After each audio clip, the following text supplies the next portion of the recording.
बिल्कुल अपने जीवन में चमत्कार होते हैं। गुरुदेव की चरणों में कोटि कोटि वंदन। मैं सारिका वापकर, पुणे महाराष्ट्र से। गुरुदेव, पिछले गणपति प्रोग्राम से ऑनलाइन देखा था। पिछले साल मुझे एक मेजर सर्जरी का सामना करना पड़ा, बहुत कष्ट होता था और तब तक मुझे कृष्णगिरी का के भी पता नहीं था। एक रील हाथ में आई, गुरुदेव का आवाज़ था, भय रहित करणम इति भैरवम।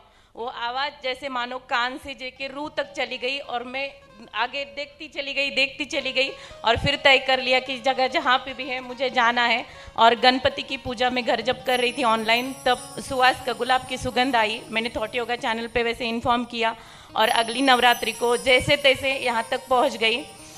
फिर उसके बाद नीमच में चौथे दिन जब शिव सहस्त्र नाम हुआ था, तब गुरुदेव ने मुझे आशीर्वाद दिया कि अब आपके ऊपर जो किया कराया था सब निकल गया, अब शांति मिलेगी जीवन में। मेरी गौशाला के बारे में आशीर्वाद दिया। और जब मैं नीमच में पहुंची थी, यहाँ पे पहली बार पहुंची थी, मेरे पास आने के लिए भी पैसे नहीं थे। परिवार से पति से झगड़ के पैसे पाके मैं यहाँ पे आ गई थी। और आज जब से गुरुदेव ने आशीर्वाद दिया है, पिछले ही हफ्ते गवर्नमेंट के नाबार्ड से 6.5 करोड़ की कंपनी चलाने को मुझे मिल गई है। वाह, जय गुरुदेव।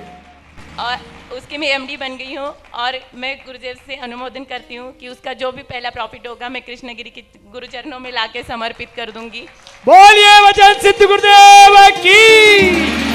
और मैं गुरुदेव को बार बार प्रार्थना कर रही थी, क्योंकि गुरुदेव ने मुझे सपने में बोला था यहाँ के आने से पहले कि अब तुम्हें चिंता करने की कोई ज़रूरत नहीं मेरी पुत्री, तुम्हारी सारी बाधाएं मैंने इसमें हर ली है। तब गुरुदेव के हाथों में जो कलश था वो मैंने कृष्णगिरी के मंदिर में आने के बाद देखा। उस दिन पूरा दिन मेरी आंखों से आंसू बह रहे थे।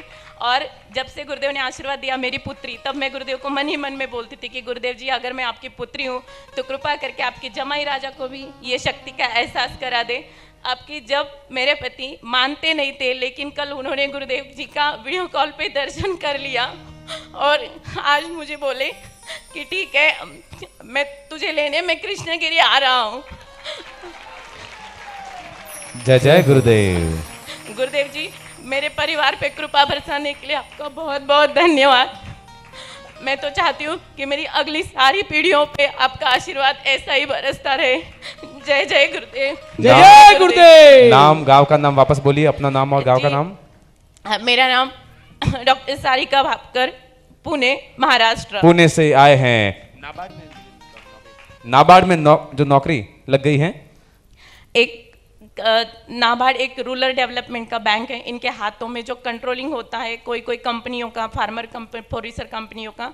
वैसे एक प्राइवेट कंपनी थी जिसका ऑक्शन होने वाला था, ट्राइबल रीजन की थी, लेकिन एक भले ऑफिसर की वजह से वो कंपनी, मतलब वो 200 महिलाओं की रोजगार की व्यवस्था होने वाली थी। अगर वो कंपनी किसी और के हाथों में चली जाती, वो कंपनी को, मेरे जो कॉम्पिटिटर थे वो बहुत बड़े बड़े ब्रांड थे, मेरी तो इतनी हैसियत भी नहीं थी कि मैं वो हासिल कर लूँ, लेकिन वो कंपनी अगर किसी के हाथों में चली जाती, ऑफिसर भाई साहब ने कहा कि मैडम ये कंपनी अगर किसी और के हाथों में चली जाती है तो 200 औरतों का ब्रेड एंड बटर खत्म हो जाएगा। कुछ ऐसा कर लीजिए कि उनका रोजगार बच जाए और आप ये आगे भी कंटिन्यू कर लो, चला लो। तो उन्होंने मुझे कंट्रोलिंग दे दिया अभी पूरा, और कंपनी की मैं अभी एमडी बनी हूँ। एमडी बन गए हैं कंपनी के। तालियां बजाओ जोरदार। बोले दयालु गुरुदेव की जय।